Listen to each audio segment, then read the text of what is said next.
Hello all, welcome back 30 Days challenge. రోజు మనది day 20. ఇంకా 2 days ఉంది మన ఛాలెంజ్ కంప్లీట్ కానీ. యాక్చువల్లీ నేను ఆ వీడియో మిస్ అయింది, సారీ ఫై గా. ఎందుకు మిస్ అయిందో కూడా చెప్తున్నాను అనమాట. ఫాస్ట్ గా వేసి బైక్ అడికి వెళ్ళాను. బైక్ అడ కొద్దిగా నీళ్ళకైనా వేసాను, ఎందుకంటే కూలర్లు వస్తుంది. పచ్చిలో చాలా గట్టి మొలిచింది, అది వీకానికి గట్టిగా కూలర్లు వస్తుంది అనమాట.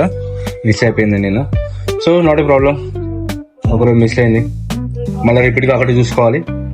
30 days ఛాలెంజ్ తర్వాత ఏందని చాలా మంది అడుగుతున్నారు. ప్లానింగ్ మీకు 30 day రోజు చెప్తా, అసలు ఏం ప్లాన్ చేస్తున్నా, అసలు ఏం నెక్స్ట్ డే కాకుండా ఏం వీడియోస్ వస్తుంది 30 day రోజు చెప్తాను. జుట్టు ఘోరంగా పెరిగింది, గడ్డం కూడా ఘోరమైంది. ఈ రోజు కటింగ్కి వెళ్ళాలి, కానీ చిన్న వర్క్ వల్ల వెళ్ళలేదు అనమాట. చిన్న వర్క్ ఉండి కలెక్టర్ దగ్గరికి వెళ్తున్నాను. యాక్చువల్లీ ఫోటో ఫ్రేమ్స్ ఇచ్చాను 3 days బ్యాక్, అవి కలెక్ట్ చేసుకోవాలి. వెళ్తుంటే మంచి బరాత్ అవుతుంది, డాన్స్ అయిపోద్ది అయింది. కానీ మన ఫంక్షన్ లో డాన్స్ చేయడమే సిగ్గు, వేరే ఫంక్షన్ లో ఏమని చెప్పండి. నల్గొండలో కూడా ఇంత మంచిగా ట్రాఫిక్ రూల్స్ పాటిస్తున్నా నేను ఎప్పుడూ అనుకోలేదు. చాలా బాగా పాటిస్తున్నారు ట్రాఫిక్ రూల్స్. దీనికి ఫోటో ఫ్రేమ్ ఇచ్చి ఇక్కడ దగ్గర 3 to 4 days అవుతుంది, ఇంతవరకు వాడు ఇవ్వలేదు. సో ఆన్ ది వేలో ఇంటికి వెళ్తున్నాను అనమాట. ఇంటికి వెళ్ళే దారిలో వచ్చే షవర్మా తినబోద్దు అవుతుందని షవర్మా తీసుకెళ్తున్నాను అనమాట. ఇక్కడ షవర్మా వచ్చేసి అప్పుడు ఒక్క షవర్మా 120-130 రూపీస్ ఉంటుంది కదా.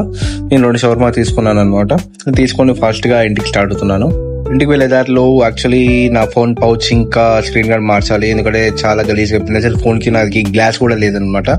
సో యాక్చువల్లీ తమ్ముడు ఆస్ట్రేలియాకి వెళ్ళినప్పుడు వాడు కొన్ని పౌచెస్ పంపమన్నాడు, వాని కోసం పౌచెస్ కోసం వచ్చిందని నేను కూడా ఈ పౌచ్ తీసుకున్నాను అనమాట. అలాగే నా ఫోన్ కి టెంపర్ గ్లాస్ కూడా లేదు, సో టెంపర్ గ్లాస్ వేసుకున్నాను.